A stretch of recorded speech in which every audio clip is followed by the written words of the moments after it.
Mau nanya nih kan masalah sejarah dari jurusan baru yaitu Dirosah Islamiyah itu. Dirosah Islamiyah. Kan sebelumnya kan emang udah ada jurusan Syariah Wal Qanun. Kenapa adanya jurusan baru ini? Apa bedanya emang?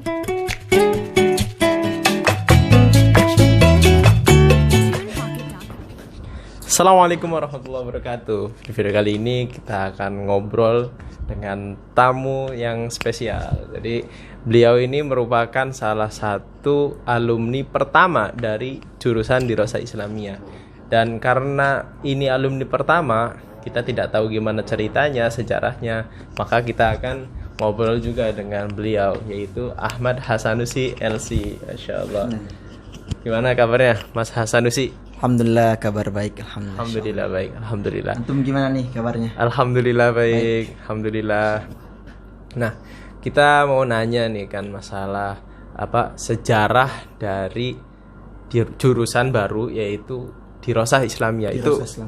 Dirosah Islamiyah. Karena Ahqaf itu kan mempunyai jurusan yang sudah lama sekali, sudah 20 tahun lebih, itu Syariah Wal Qanun. Yeah. Nah, kita akan di sini nih bahas nih jurusan baru yang ada di Ahqaf. Gimana emang ceritanya? Yaitu jurusan Dirosah Islamiyah. Ada di sini ya. Yeah. Bismillahirrahmanirrahim. Alhamdulillahirabbil alamin wassalatu wassalamu ala asyrafil anbiya'il mursalin sayyidina wa maulana Muhammadin wa ala alihi washabihi ajmain, amma ba'd. Pertama saya berterima kasih kepada Mas Fadli yang udah ngundang saya di podcastnya. Saya doakan semoga channel Mas Fadli ini semakin berkembang. Amin. Sebagai tempat kita untuk membagi ilmu, membagi semua kebaikan-kebaikan insyaallah. Karena kita tahu sekarang ini Mas Fadli kebanyakan umat Islam itu hadir di tempat media sosial. Hampir 90% hadir mereka. Jadi kita yang sebagai orang yang paham agama, paham tentang ilmu yang bermanfaat lah bagi masyarakat, tentunya kita harus hadir di sini di media sosial ini dengan jalan ini channel Mas Fadli insyaallah. Semoga berkembang. Amin. Jadi menjawab pertanyaan yang tadi tentang sejarah daripada kuliah ulum al-Islamiyah. Jadi dulu kuliah ulum ini tidak ada sebenarnya. Yang ada itu ada Ribat Alawiyah. Ribat Alawiyah. Tapi saya dengar bahwasanya Abuya Al-Habib Abdullah bin Muhammad Baharun itu melihat bahwasanya perkembangan di Indonesia itu sangat pesat. Jadi ijazah itu sangat penting. Ijazah itu sangat penting. Nah, oleh sebab itu Abuya tidak ingin ada yang keluar dari Jamiatul Ahqaf itu tidak memiliki ijazah. Jadi Abuya memandang ijazah itu sangat penting. Oleh sebab itu beliau membuat fakultas baru, yaitu Kuliah Ulum Islamiyah. Dan Kuliah Ulum Islamiyah ini memiliki banyak jurusan. Di antaranya Dirosah Islamiyah, kemudian kuliah Al-Qur'an wa ulumuhu, jurusannya Mas Fadli ini. Nah, seperti itu sejarah awalnya dulu. Emang berarti Kuliah Ulum kan jurusan baru. Itu kira-kira dimulai dari tahun berapa? Jadi Kuliah Ulum itu dimulai pada tahun 2019 kalau nggak salah ya. Nah, itu saya pertama yang masuk dulu itu. Awalnya saya Ribat Alawiyah, tapi karena murid daripada Kuliah Ulum Islam ini belum ada, akhirnya kita disuruh masuk di situ.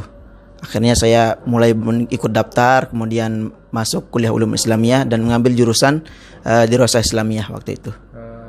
Terus emang apa bedanya gitu kan? Kan sebelumnya kan emang udah ada jurusan Syariah Wal Qanun. Kenapa adanya jurusan baru ini? Apa bedanya emang? Jadi perbedaan antara Kuliah Ulum al-Islamiyah dan Kuliah Syariah Wal Qanun ini sebenarnya tidak jauh beda ya Mas Fadli. Kalau Kuliah Ulum Islamiyah itu pertama kita lihat dari perbedaan berapa waktu belajar di Kuliah Ulum. Kalau Kuliah Ulum itu 4 tahun saja. 4 tahun aja. Iya. Kemudian kalau di Kuliah Syariah 5 tahun. 5 tahun, benar. Kemudian kalau kita lihat dari segi pelajarannya ada sih perbedaan sedikit. Misalkan kita lihat usul. Usul kalau di Kuliah Ulum Islamiyah itu memakai Al-Wajiz yang dikarang oleh Syekh Hasan Hitu. Nah, berbeda dengan yang di Kuliah Syariah. Kalau Kuliah Syariah itu mereka memakai Riyadatul Uqul. Ya, benar ya. Mereka pakai itu usulnya. Mungkin untuk persamaannya berarti apa aja itu? Kan tadi kan perbedaannya itu kayak misalkan itu kan usul kan memang pelajaran pokok kan. Nah, kalau persamaannya apa emang? Kalau persamaan daripada kuliah ulum dengan kuliah syariah ini adalah sama-sama satu naungan ya. Naungan dari Jamiatul Ahqaf, sama-sama belajar minhaj juga, belajar Nahwu Ibnu Aqil. Di Tarim juga seperti itu, di kuliah syariah wal qanun. Pelajarannya itu Ibnu Aqil, minhaj. Banyak banget persamaannya. Makan perbedaannya itu sangat sedikit yang tadi saya sebutkan. Untuk tempat gimana tuh? Kalau tempatnya ya kuliah ulum itu sekarang tempatnya di Mukalah. Tempatnya di Mukalah. Ya, di pusatnya di Jamiatul Ahqaf. Sedangkan di kuliah syariah itu tempatnya di Tarim. Jadi kuliah syariah itu pusatnya kuliah syariah itu di Tarim.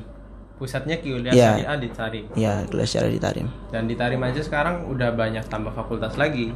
Dari syariah, kan syariah dan konun kan, atau hukum itu. Terus tambah lagi yang terakhir ini kan jurusan hadis. Itu aja masih belum mengeluarkan alumni yang pertama dari hadis itu. Termasuk saya juga kan, jurusannya kan di Rosa, kan dari ulum Islamiyah itu ada cabang di Rosa Islamiyah dan Quran wa Ulumu. Dan saya itu jurusan pertama bagi Quran wa Ulumu karena sekarang lagi di semester akhir ya. Jadi minta doanya aja biar bisa kelar. Amin insyaallah. Taufik wan najah. Apa pesan bagi teman yang mau ke Ahqaf? Kan mereka kan nanti kan disajikan dengan banyaknya jurusan kan. Ada di Rosa, ada Quran, ada syariah wal qanun, ada apa dan yang lain lah. Itu menurut Mas Hasan gimana pesan bagi mereka yang mau belajar di sini? Jadi pesan saya kepada para tulab yang ingin untuk melanjutkan kuliah ke Jamiatul Ahqaf, pertama pesan saya itu harus menguasai ilmu nahwu. Kedua sorof, kemudian lughahnya itu harus luar biasa dipersiapkan gitu. Kemudian yang harus dipersiapkan juga sebagaimana pesan ulama dalam kitab Ta'limul Muta'allim itu ala la tanalul ilma illa bisittatin. Ketahuilah bahwasanya kita itu tidak akan mendapatkan ilmu kecuali dengan 6 perkara. Mana yang 6 perkara itu? Yaitu zakain, wa hirsin, wastibarin, wa bulgotin, wa irsyadu ustadzin, wa tuli zamanin. Itu yang perlu dipersiapkan. Apa artinya zakat? Zakatnya terus cerdas. Kemudian yang kedua adalah wa hirsin. Hirsin itu artinya harus semangat. Wastibarin, dan kita harus bersabar. Tidak bisa kita menuntut ilmu itu dengan tidak sabar, tapi kita harus bersabar. Apalagi di Yaman ini, masya Allah, ujiannya sangat besar, sangat besar. Kalian yang mau merasakan sabar tingkat tinggi itu harus belajar di Yaman. Harus belajar di Yaman. Terus wabulgotin, dan bulgoh ini artinya adalah bekal. Jadi teman-teman yang mau sekolah ke Jamiatul Ahqaf, Jamiatul Ahqaf ini kan tempatnya di Yaman, jadi butuh bulgoh, yaitu bekal untuk bayar ongkos ke sini dan ongkos belanja juga di sini. Jadi butuh bulgoh. Tanpa bulgoh kita tidak bisa sampai di sini insyaallah. Dengan bulgoh insyaallah teman-teman yang ingin sekolah ke Yaman insyaallah bisa sampai di sini. Saya doakan insyaallah. Kemudian yang selanjutnya adalah wa irsyadu ustadzin. Jadi teman-teman yang ingin sekolah ke Jamiatul Ahqaf, sebelumnya kalian harus meminta petunjuk dari guru-guru kalian ya. Minta petunjuk. Jadi jangan sembarangan saya mau sekolah segini langsung jalan gitu. Tapi minta petunjuk dari guru-guru antum supaya dapat berkah gitu insyaallah. Kemudian yang terakhir adalah pesan daripada Syekh yang tadi saya sampaikan adalah watuli zamanin.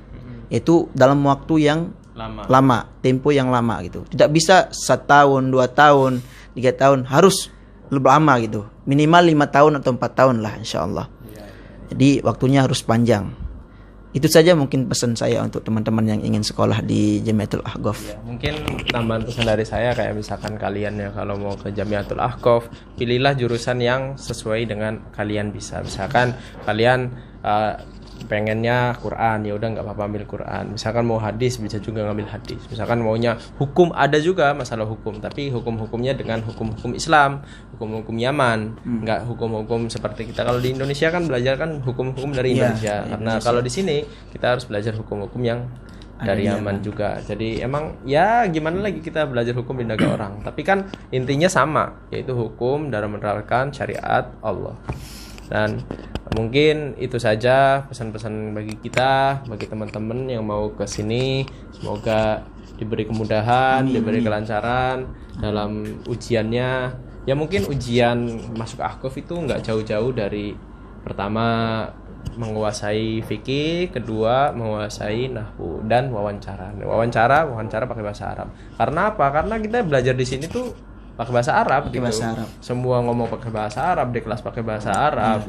Sehingga kalau kita dalam bahasa Arab aja tidak paham, gimana kita bisa memahami dalam pelajaran? Ya, mungkin itu saja pesan bagi kami. Semoga informasi ini bisa bermanfaat bagi teman-teman yang mencari informasi tentang Ahqaf, Dirosah Islamiyah, Syariah wal Qanun dan lain-lain. Syukron bagi teman-teman yang sudah menonton sampai akhir video. Jangan lupa like, subscribe dan komen. Syukron. Ma'assalamah. Assalamualaikum. Syukron Mas Hasan. Lihat.